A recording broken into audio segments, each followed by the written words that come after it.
Hey everybody, this is Sherif from BG247. I'm here to talk to you a little bit about Necromunda HiredGun, the new game from Stremont Studio. To me, they will always be the makers of Divine Cybermancy, a little bit of a cult classic on PC.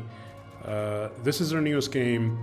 It is out now on everything. We reviewed the PC version, full reviews up on the site. But I'm here to just give you a little bit of a primer on what this game is and show you some of the gameplay I captured in the review process. I won't be talking over the entirety of this video, but let's just get into it. So what is it? HiredGun is a first-person shooter I think is closer to Doom and Doom Eternal than Call of Duty or any of the other contemporary shooters. It is a movement-heavy, action-loving first-person shooter. You have your double jump, you can wall run, you get a grappling hook fairly early on, you can dodge. It is everything you love from those games from Doom and Titanfall, filtered through the janky lens of Stremont Studio. There's really no better way of putting this. This is a janky-ass game. And this isn't just things like how buggy it is, which it is, but it's more to do with how these mechanics are implemented. There's not a lot of polished in HiredGun, even though this is what I think is like their third big game. I would have loved to see this to be more polished. And I think this mostly is away from combat, like most of these problems are away from combat, which we'll get into it a little bit. But they manifest mainly in things like cutscene direction, the audio mix, which will often have you wondering, why is the main character so quiet?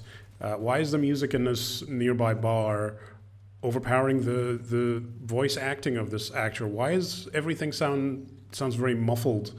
It's a lot of weird issues that you don't see in games today anymore. Like, things like, the audio, the voice acting track being too low in the mix, just aren't things that you see in games anymore. Things like that, where like cutscenes, animations are awkward. It almost feels like they're trying to hide the mouth movement of these characters with masks that cover their face or like most of their face, and things like that, like weird, awkward angles that just come off a little amateurish and could really turn some people off. But not me, because I'm not really invested in the world of Necromunda, or really Warhammer 40k. So the world of Necromunda is this industrial planet that's been fueling the Imperial machine for years and polluting the environment, but away from all the menace of the Space Marine and the Imperium, there exists like a class of people, the downtrodden, the people who basically Imperium forgot, the people who produce a lot of what keeps the Imperium going. And as you can imagine, a lot of this world is ruled by gangs, and they're fighting over territory and influence. So it's a lot of crime cliches, but it's crime cliches that exist in the world of 40k, which means everything you see is filtered through that lens. So there's a lot of grandiose, a lot of scale to everything, which the game really does a fantastic job of conveying through its art, mostly. It makes fighting in these locations like you wouldn't just imagine this being, oh, this is a junkyard or this is an abandoned refinery. No, there's no other way. There's no way for you to look at that and not think, oh, this is a refinery from Warhammer 40k. Look at all the skulls, look at how tall everything is, look at all these holes. It looks like a cathedral because everything made by the Imperium looks like a cathedral in space. And so the game, there are 12, 13 chapters, and every one of them takes place in one of these locations, and it's entirely new. You don't revisit things unless you start a side mission, which are specifically kind of filler content that exists in these locations that you've visited previously.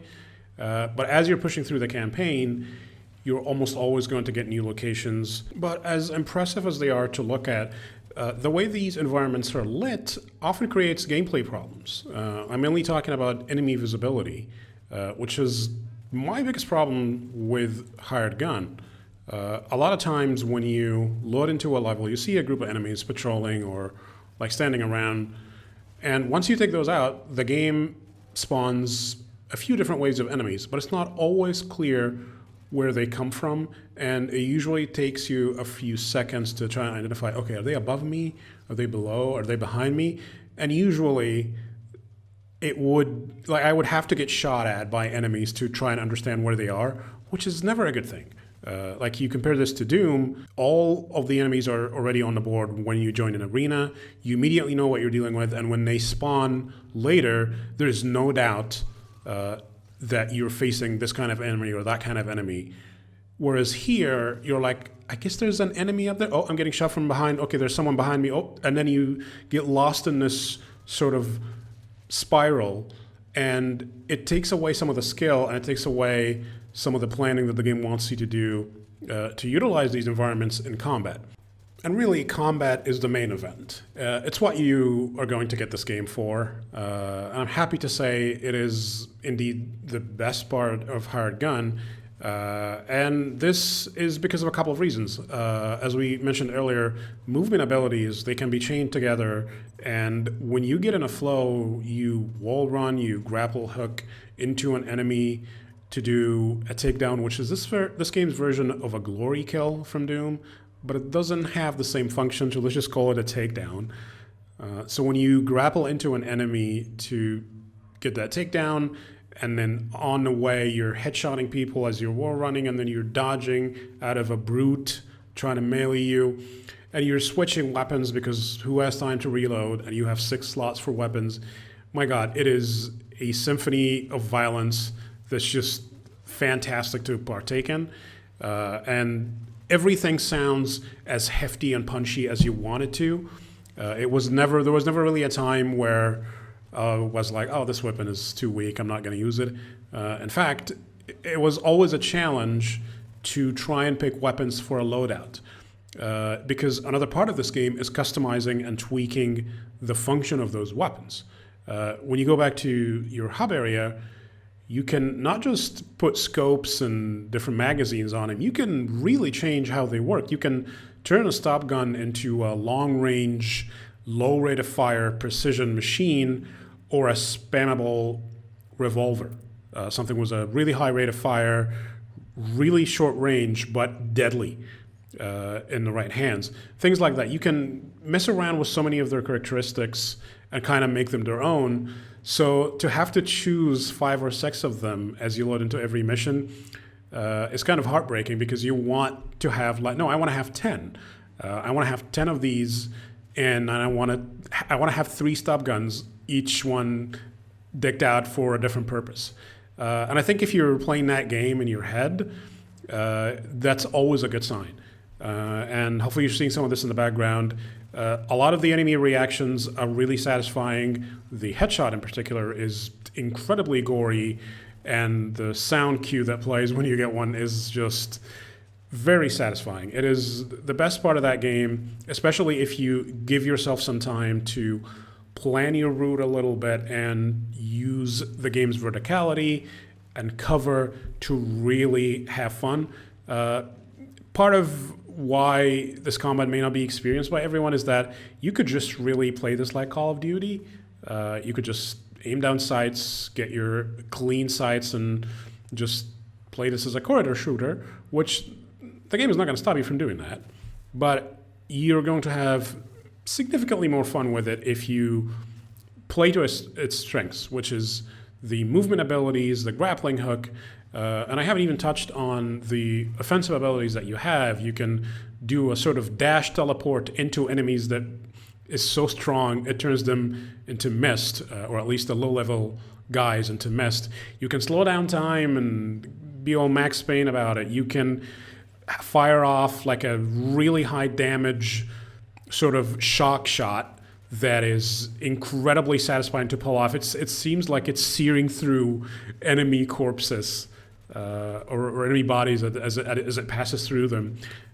Things like that just, if you combine them together, you can make this game incredibly fun. But part of my problems with the game is it just doesn't really give you situations where you are forced or encouraged to use all of these tools. So there you have it, Necromunda, HiredGun, the short version, a little bit of jank, a lot of good fun if you're willing to tolerate that jank. I think it's the best first-person shooter in Warhammer 40k, certainly the most impressive and the most fun. And if you're willing to tolerate some of that, you know, then I think you're going to have a good time with it. It is out now on PC, PS4, and Xbox One, obviously forward compatible on the new consoles as well.